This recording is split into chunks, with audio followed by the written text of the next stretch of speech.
यथाग्नेर्दाहिका शक्ति रामकृष्णे स्थिता हि या सर्वविद्यास्वरूपां तां शारदां प्रणमाम्यहम्.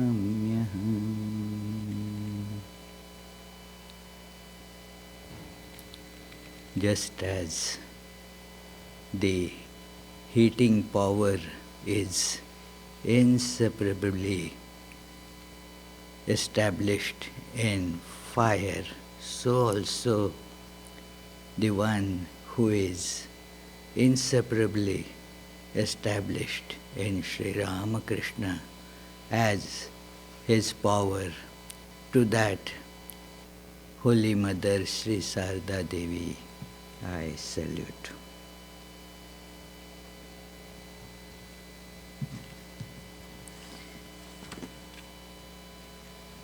Dear friends,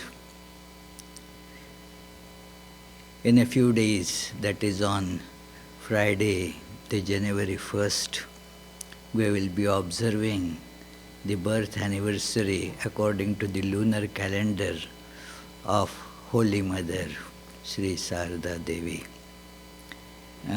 Because we observe these festivals according to lunar calendar, sometimes in a given regular English calendar year, you can have 2 birthdays of Holy Mother, as it will be in 2016. And some year, like 2015, went without actually having Holy Mother's birthday coming during that. Anyway, but today, in a way, we will be observing Holy Mother's birthday by discussing about her, meditating on her very special presence. Holy Mother, as understood or as thought of by many who have read the life of Sri Ramakrishna or have heard from others about Sri Ramakrishna, and therefore have developed lot of reverence for her, for Sri Ramakrishna, still consider Holy Mother only as his wife. She is getting respect being wife of Sri Ramakrishna, who is adored by people as God incarnate, just as in the White House, President's wife would be called the First Lady. She gets the honor of being First Lady. I don't know what next election is going to bring, but and we may have to coin another term. It is so many think that it is being the wife of Sri Ramakrishna, Holy Mother, is getting a kind of reflected aura, and otherwise she is just a village woman, nothing much to speak about her. And as many bow down to Sri Ramakrishna, just because even when earlier they were staying at Dakshineshwar or at Kashipur, since she was around, people would pay obeisance to her too. Or when we have the pictures, when you like here people bow down to Sri Ramakrishna, they bow down to Holy Mother as well, but many times with the idea that she is just wife of Sri Ramakrishna, and Sri Ramakrishna knew it very well that that is certainly not the case. He knew that Holy Mother is the divine motherhood that has been come to us in this physical form. And this physical form is that of an illiterate, so to say. She could read a bit but could not write. Read some Bengali and but couldn't write. An illiterate village woman who would be showing wonder as if it is a great feat if some other woman can wind a clock. And that saying that, wow, that woman is so capable and efficient, she can wind a clock. So she would express wonder even at that.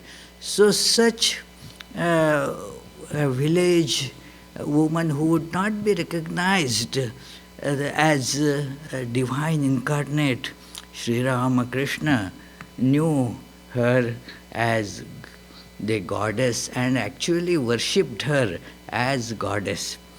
We will hear about that on the first during her birthday celebration.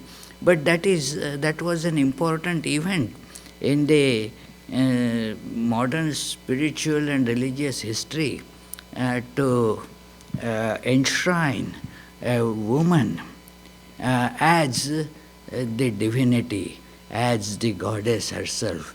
I had recently been in October, there was the Parliament of Religions, and there this time in the Parliament of Religions the focus was, one of the foci was women, and so most of the speakers, they also were women this time. It was very much in contrast with the first Parliament of Religions, where the attendees were, of course, again, a lot of them were women, but only 19 amongst thousands of speakers were women. This year, the number was about 1,800 women who spoke there. So you can imagine. But there one point was mentioned that in almost all religious congregations you will see that the women, they carry a lot of burden of work. They are seen doing so many works.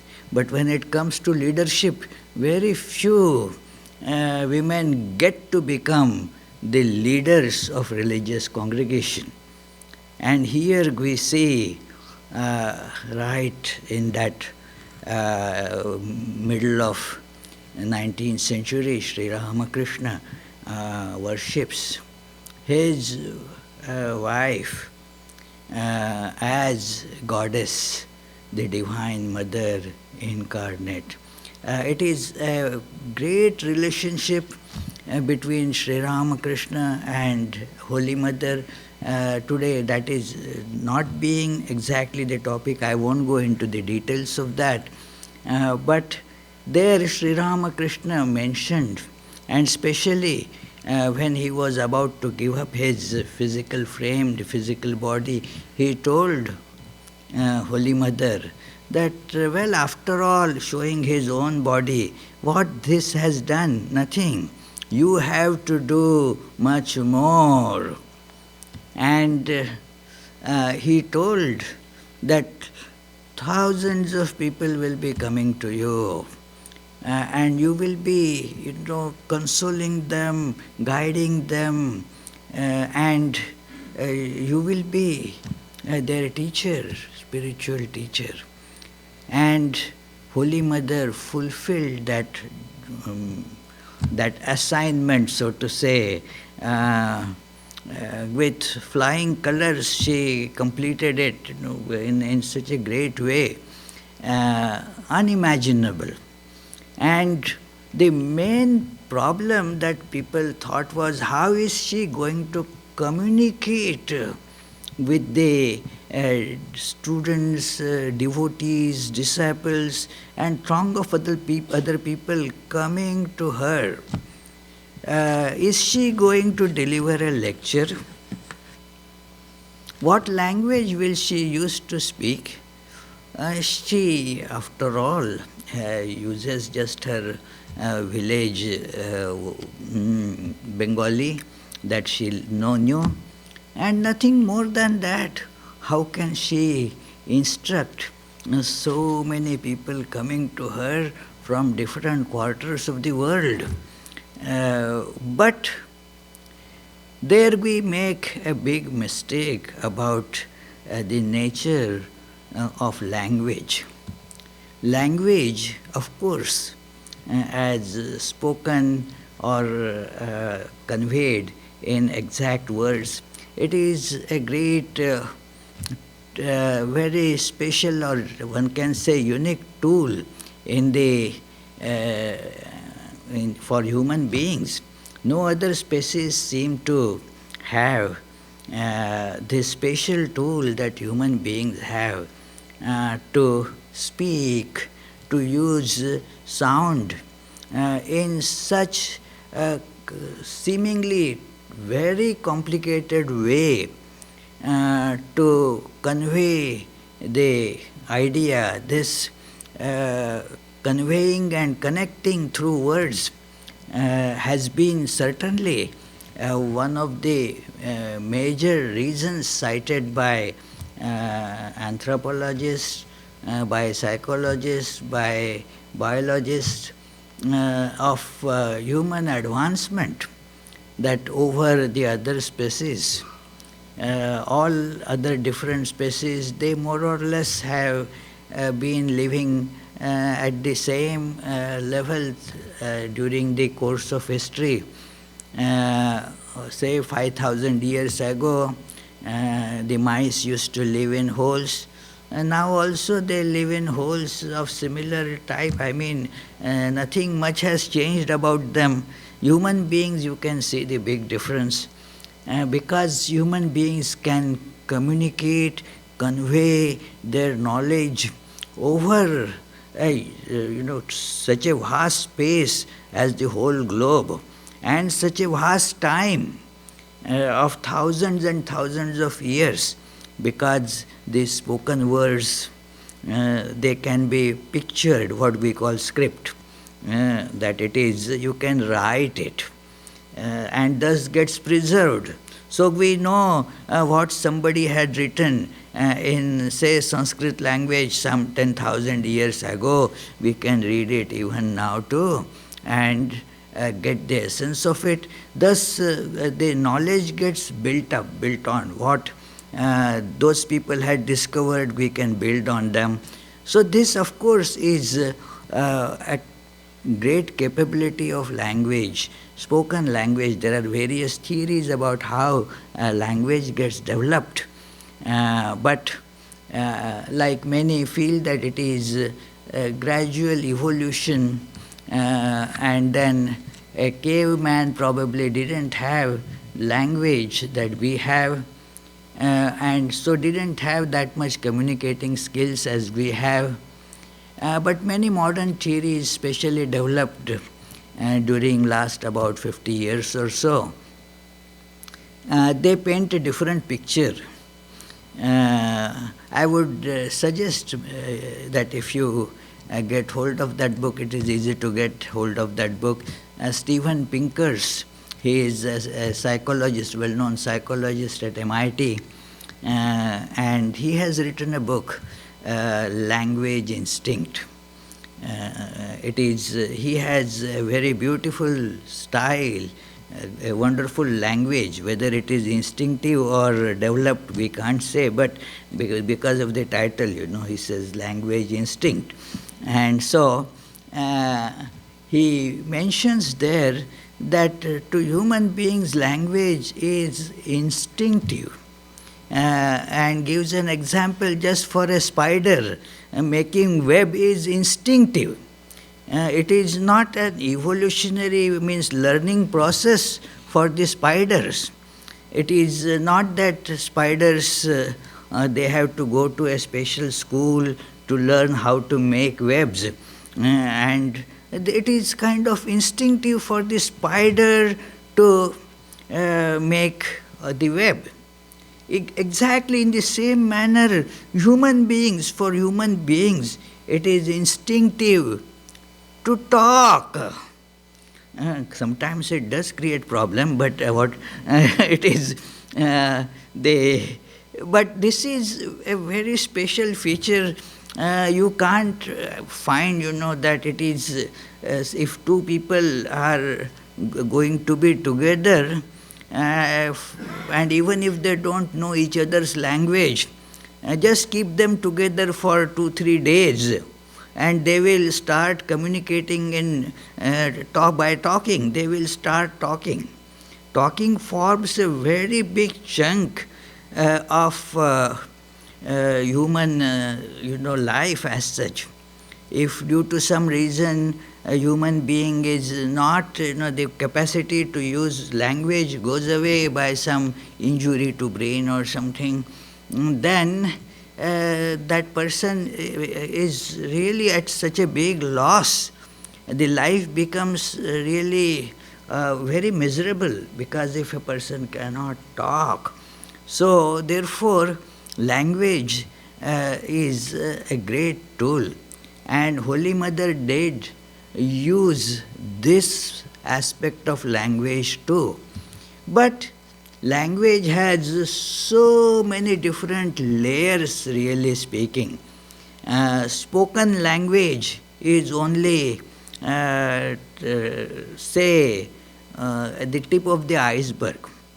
There are so many different layers to this, different ways of communicating, and Holy Mother had tremendous mastery over that skill, because for two reasons.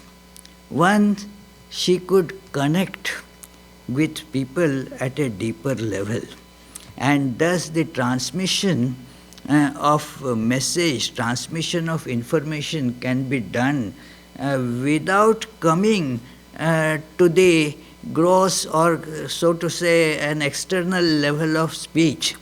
It could be communicated at a deeper level through, not by using the spoken words, or even when the spoken words are used.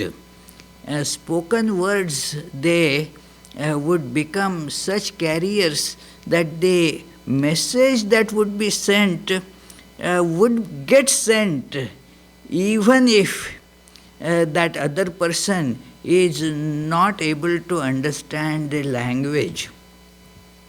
This is a skill that a spiritual teacher of that stature automatically possesses, to go deep at a different level, feel, actually experience the divinity at the other person, in the other person, and thus you form a very strong channel, strong bond, through which now the information can be sent.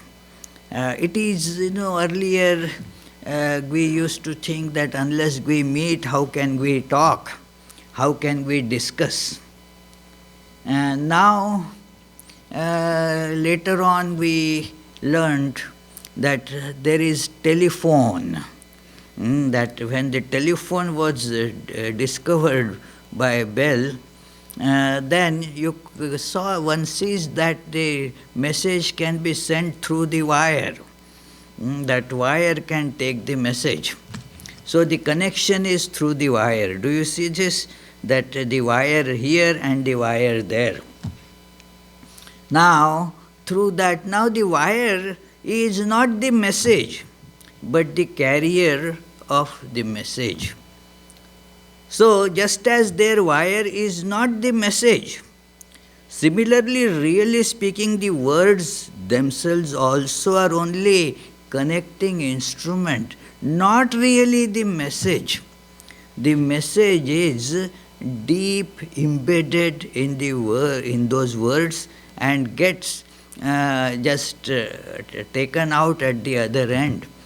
So one needs to know that what kind of the protocols are to be used for this kind of communication. And Holy Mother was master in it. So she spoke to different people, or just by her very presence, she conveyed the exact necessary message for various different people kind of simultaneously. Many times it is asked that how, if you are talking to say 100 people, how can you exactly talk to a given person? It will be all same to all. There is this idea that if a person is giving a lecture to say 100 people, all 100 people will receive the same thing. No. All 100 people will not receive the same exact thing. It depends on both, how the listener and how the speaker both are equipped, so that what is needed by the listener, the speaker can exactly provide that very message. And the other person may not get that message, but something else which was needed by that person would be communicated to that. Although the words will be the same pipeline, you can say, but through that same pipe, so many different things could be provided to different listeners, and somebody may not understand the language at all. So we shall see, this became very apparent, this capability of Holy Mother became very apparent when there were the Western disciples of Swami Vivekananda came there. Especially these ladies, 4 ladies came almost together there. One was Margaret Noble, Sister Nivedita. Then there was Sarah Bull, whom Swami Vivekananda used to call Dhira Mata. Then there was Josephine MacLeod. And there was Sister Christine. So they came to Belur Math, and Swami Vivekananda wanted them to meet Holy Mother. And he was a bit concerned in the beginning that how this would happen, because Holy Mother, being a widow of that time, you have to go at that time, more than 100 years ago,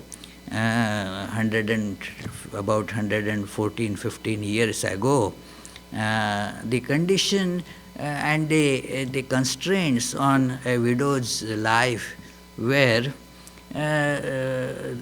that she should not be talking to strangers, especially males. She should confine her activities within a very limited sphere and always cover her face when talking to men. She should cover her face with a veil and so forth.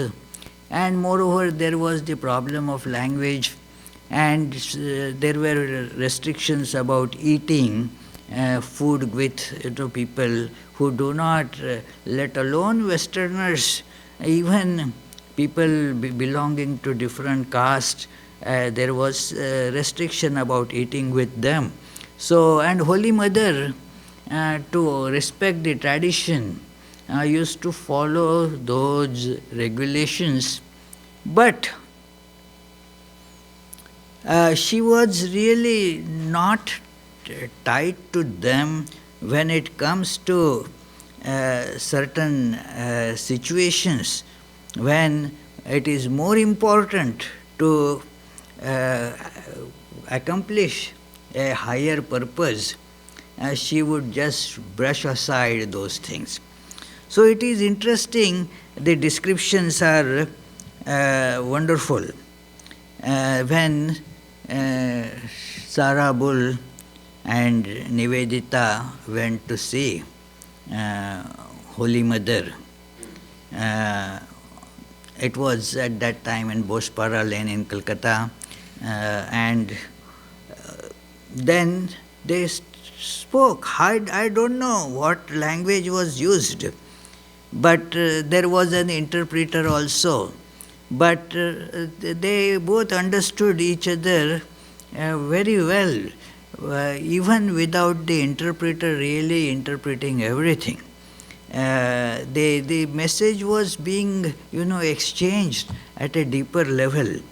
And Sarah Bull writes about, how that great joy they received by being there in that presence, and they were really so touched by Holy Mother's receiving them with that tremendous, divine, unspeakable affection.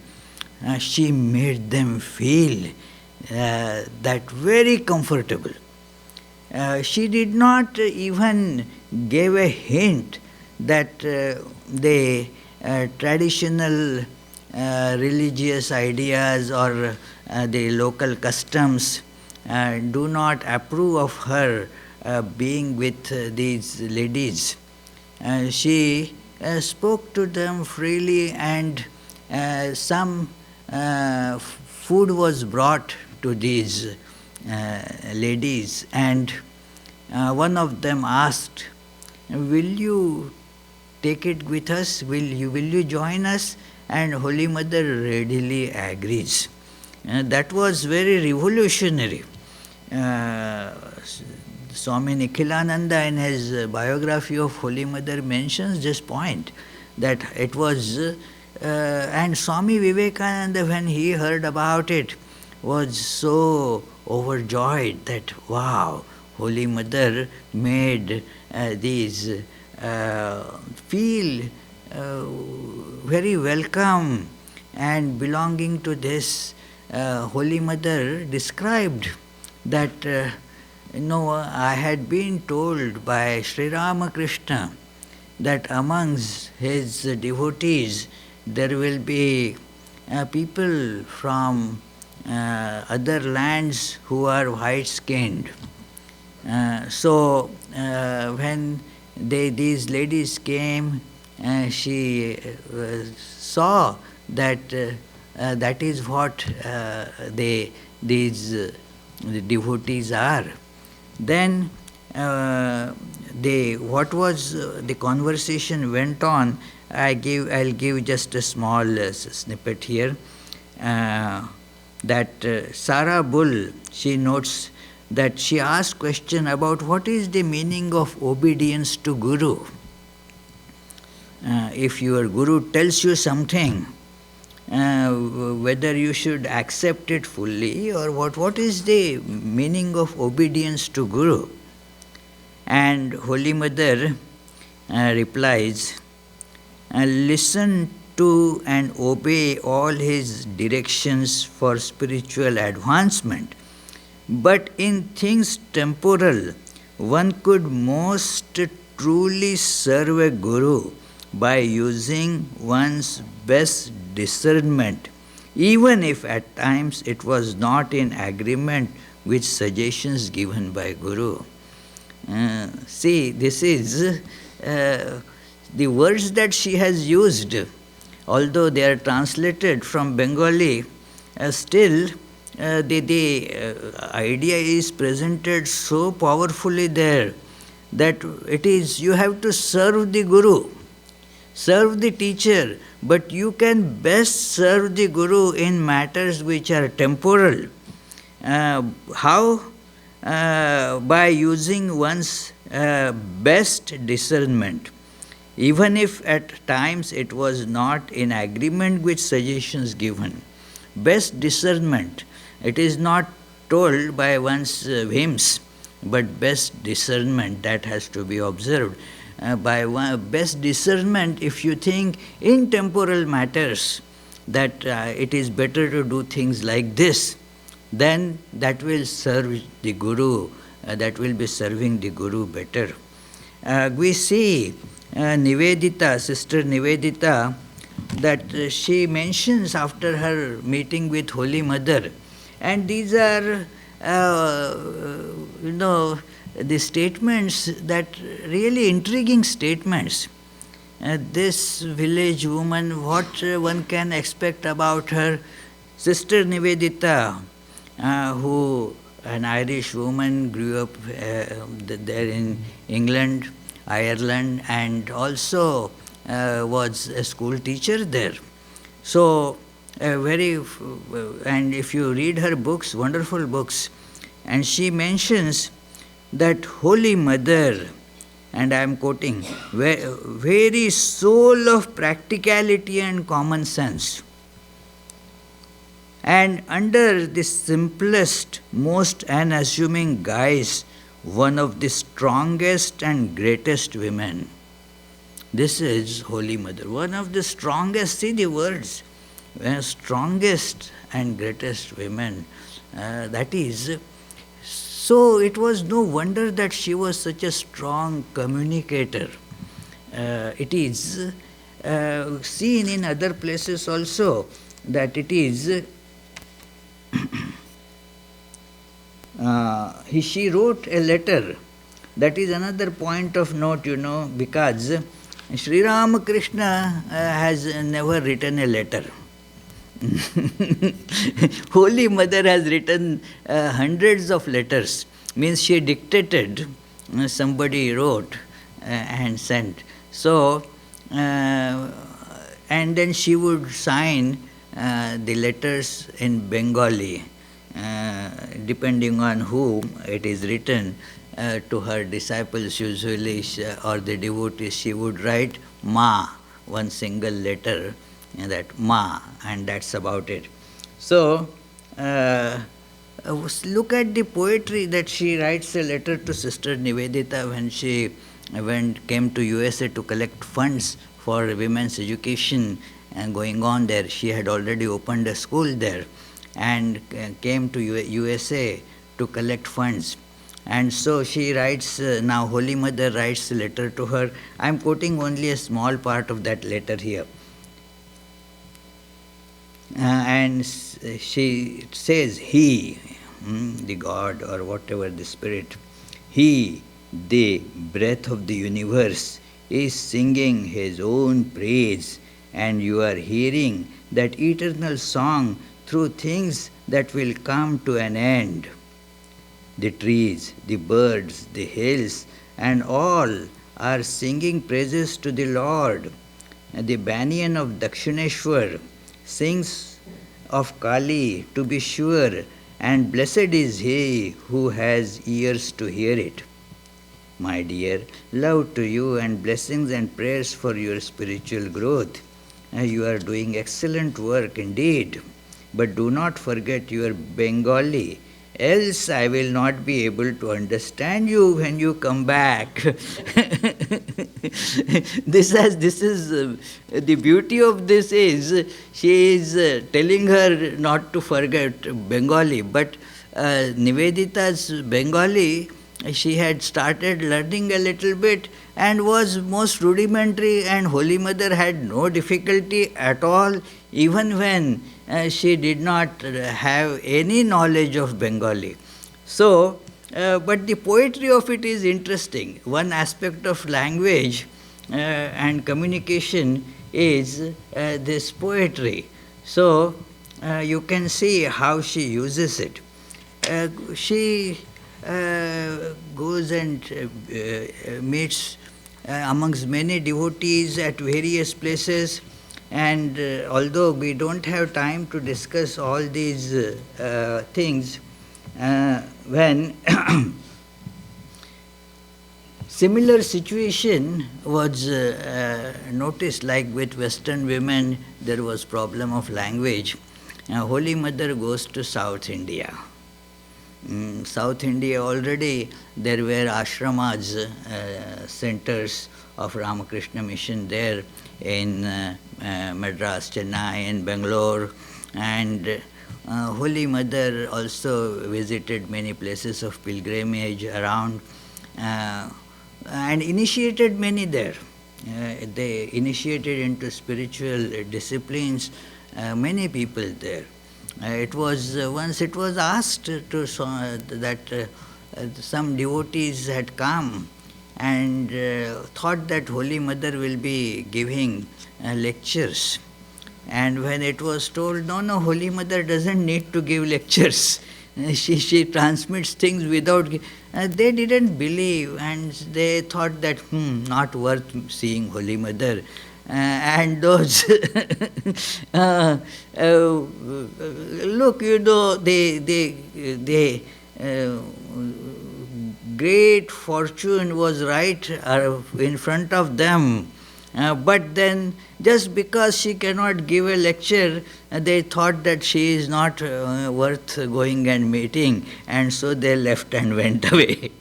So, misfortune, that you are right there, as we say in our language, that the holy Ganges river came right at your doorstep. But then you didn't take the chance of taking a dip in it. What can be done? So, it is like that.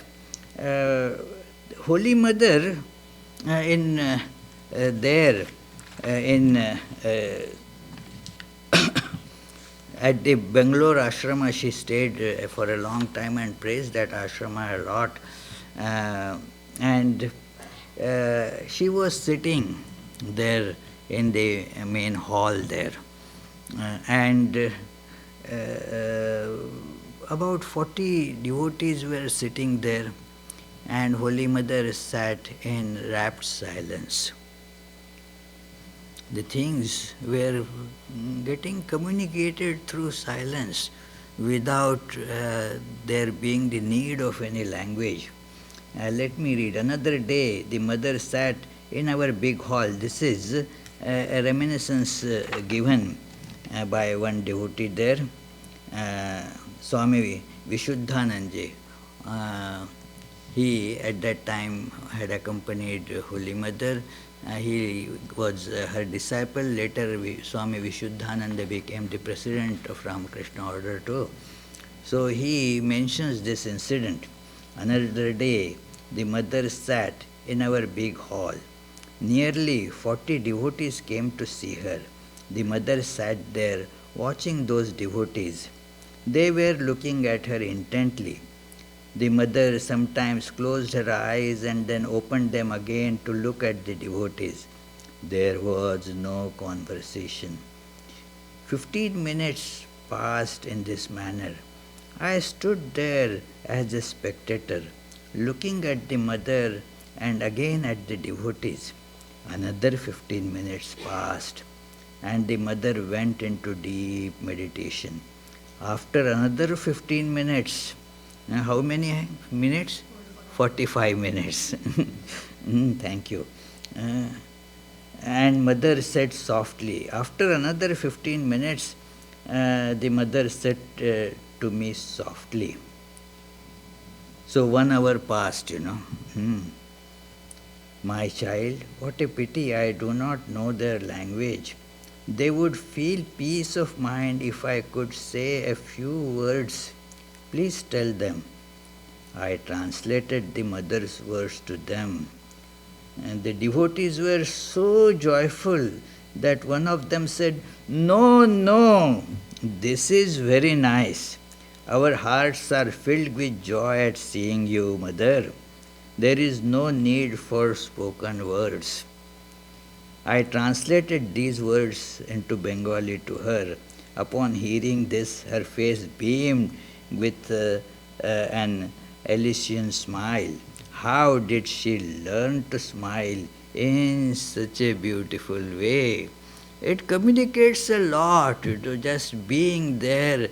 It spreads the message many times much richer and louder than by the words actually spoken. Spoken words are fine, but really they become meaningful only if you have something to put in those words. As I was mentioning earlier, the words are carriers. What gets carried, that the person's character, the person's inner awareness, that gets filled into those words. And if there is nothing to fill, what is there? Even if, say, I give you a cup to drink something, and if you see that the cup is beautiful but there is nothing in it, what is the point? So that is, the content is important. The words become meaningful only then. And if the content is there, if you don't have cup, you can use another kind of vessel or another kind of conveyor, like you have, at the different public places. No glass is there to drink water. The fountain is there. You just and then the water gets in. So that is the way, the instruments become secondary. When you have the content, then the proper instrument just comes up. We see that she is mother, as she mentioned so many times, a very, sometimes many find it as an enigmatic statement. She says, I am mother of all. That is a statement which one needs to meditate upon, ponder upon. Her own biological mother used to complain that what kind of husband, after all, my dear Saru got. He is just a mendicant and is in samadhi. My poor Saru will not get a single child. And Sri Ramakrishna, when heard this, he told to his mother-in-law that, don't worry at all, I will give your daughter such children that a person is not likely to get even after lot of prayers and lot of efforts. Such children I will give it to your daughter. So, and then that is how she got that awareness that she is a mother of everyone. That conversation is very beautiful, and I don't know how many could fathom the beauty of that conversation, that she was being asked by devotees. Sometimes the devotees there were a little bit mischievous also, means asking something, a little mischievous question too. Are you mother of all? Yes. A mother of everybody. You look upon everyone as their mother. Yes. Good, bad, yeah, everybody. All are my children. How do you look upon Sri Ramakrishna? That was the question. Now Sri Ramakrishna, her husband, so how do you look upon Sri Ramakrishna? Do you look upon him as also your child? And Sri Ramakrishna, thinking of that, Holy Mother, without the least hesitation replies, yes, I look upon him also as my child. And then the questioner asks, but he is your husband, how can... Yeah, what is the problem? It is, for us it is problem that one relation excludes another. Holy Mother said, he is my husband also and my child also, no problem at all. There is no contradiction involved there. It is that transcendence of the genetic motherhood. Genetic motherhood, it is only a reflection of true motherhood. Genetically, how many children can a lady have, A few. So, it is, but when you transcend that physicality, that idea that I am body, and then you see, get connected with God, especially the God's creative power, the Maya or the Divine Mother. Now everything is your child. So that was Holy Mother's motherhood, and so she initiated many Western devotees as well. That is very interesting. Uh, that Holy Mother initiated a few Westerners, including men, two of whom later became monks. In 1911 at Madras, the mother initiated Charles Johnston of New York, who later received the vows of Brahmacharya from Swami Saradananda and became later Swami Brahmachari Amritananda. The same year, Holy Mother gave initiation to Cornelius H. Hirschblom, known as Gurudas. During his initiation, Mother told him that he could repeat the mantra at all times, but if he really wanted to get results, he should meditate at set times and concentrate on the meaning of the mantra. Later, Gurudas asked how he had felt. Later Gurudas was asked how he felt at the time of his initiation, since he did not understand Bengali and Holy Mother did not speak English. He explained, when a child sits on its mother's lap, in which language do they converse? So exactly, and I was a small baby sitting on the lap of my mother. I felt inebriated, and I had no doubts. That is how the scriptures also describe the real instructions. There are too many things. I have many tags, but now the time is finished.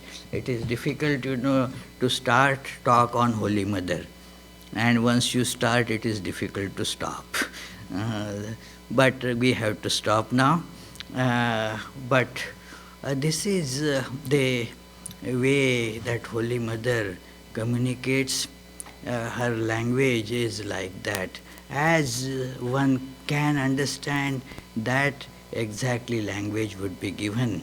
In Dakshinamurti Stotram, it is told that, the Guru is not uttering a single word. It is described that, look at, Chitram Vatataror Mule Vriddha Shishya Gurur Yuva Gurostu Maunam Vyakhyanam Shishyastu Chinna Samshayaha.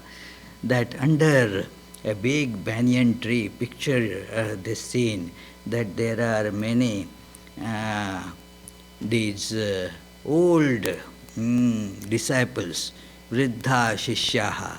Old means, it is commentators say that old means they are experienced. They know that there is nothing in the world worth possessing. So they are Vriddha. And Guru Yuva, the teacher is young though, means has that youthful energy to teach. So Guru Yuva. And Gurostu Maunam Vyakhyanam. How is that teacher teaching?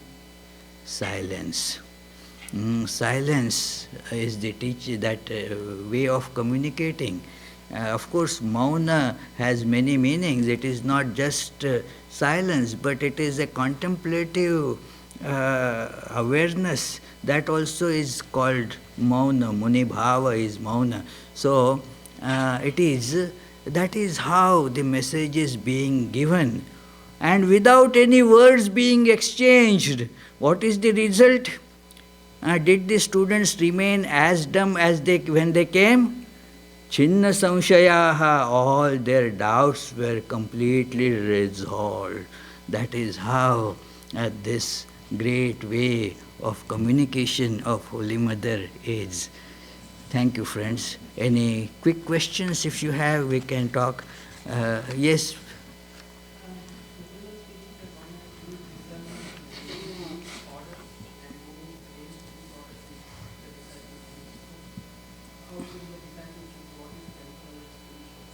Oh, exactly. Yeah, good question. How should the disciple choose what is temporal and what is a spiritual guidance? Spiritual guidance has been given by Guru to, like, for example, do this meditation, do not engage in such activities, do not do things that will be, detrimental to your spiritual life.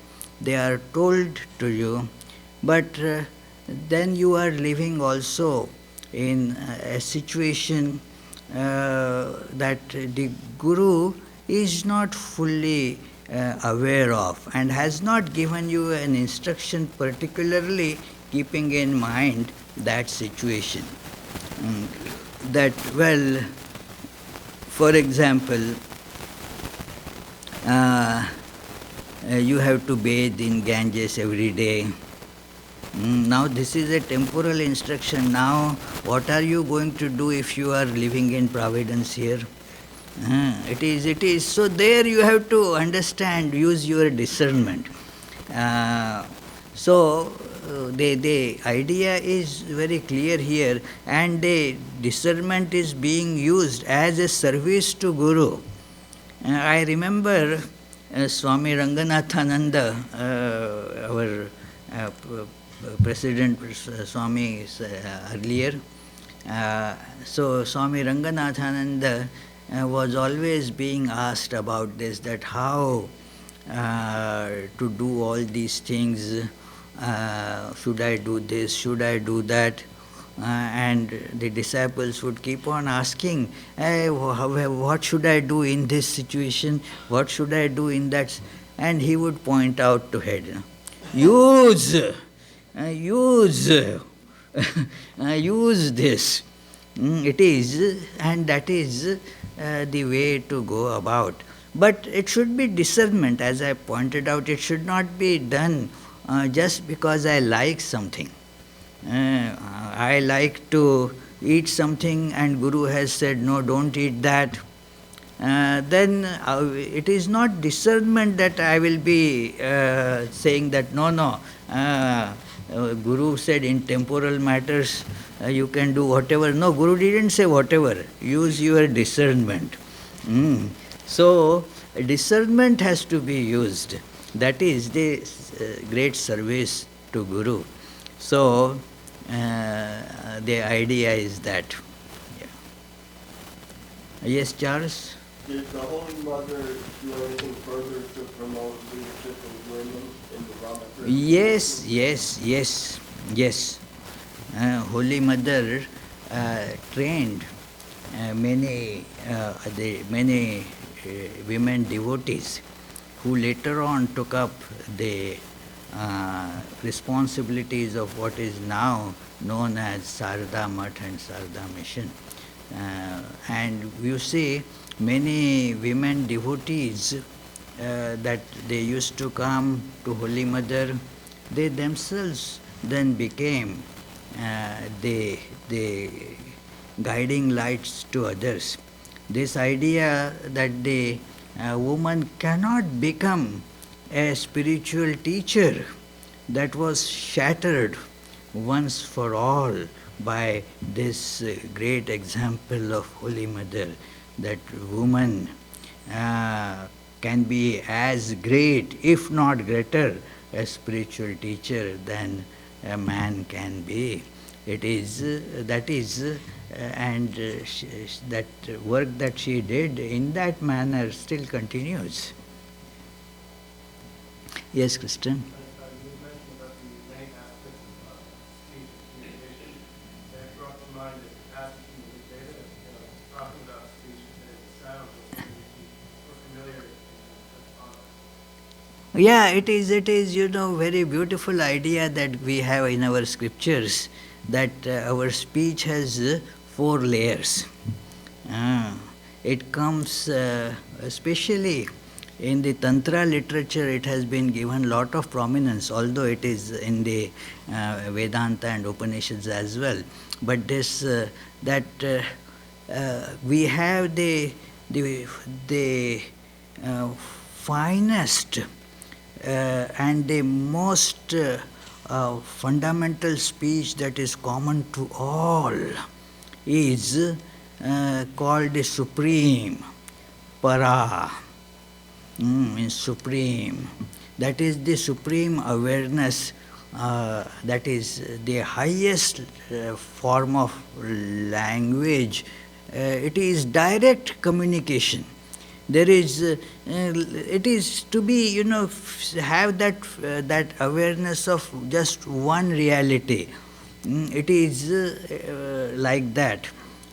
Difficult to give an example of this, because even when I say that how my left eye and right eye communicate, or how my mouth and hands communicate, there also the brain work is involved, the neural movement is involved. But this is that one reality seen everywhere. Next is, where you see the difference.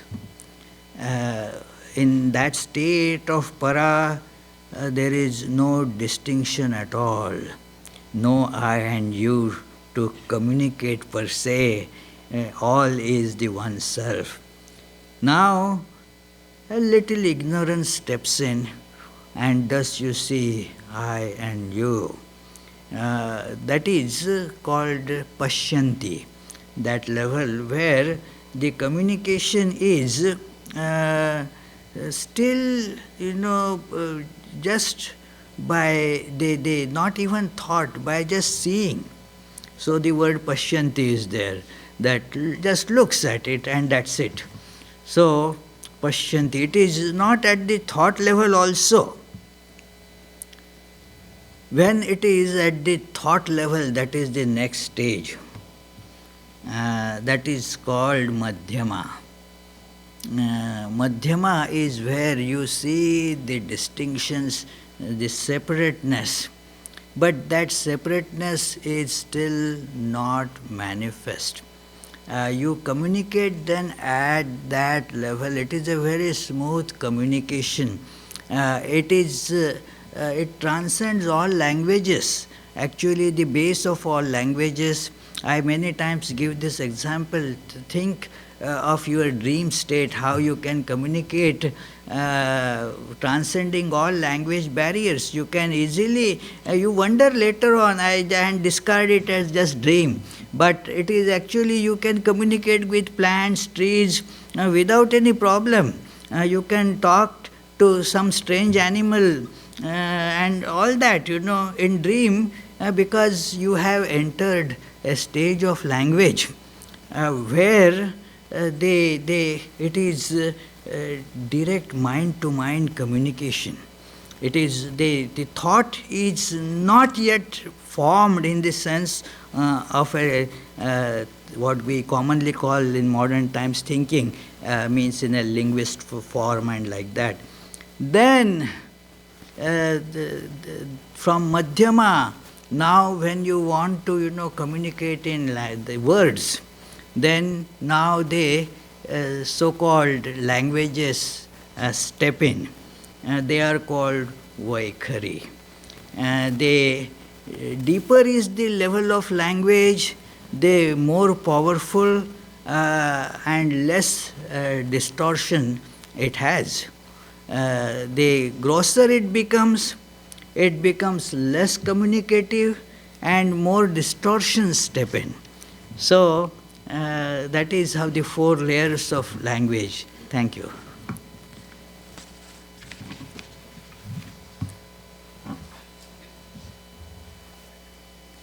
Okay, yeah, sorry. I forgot. Well, Vishwanath now will do the offertory. I will read. Hello. You have one question? Oh, okay, quick. Huh?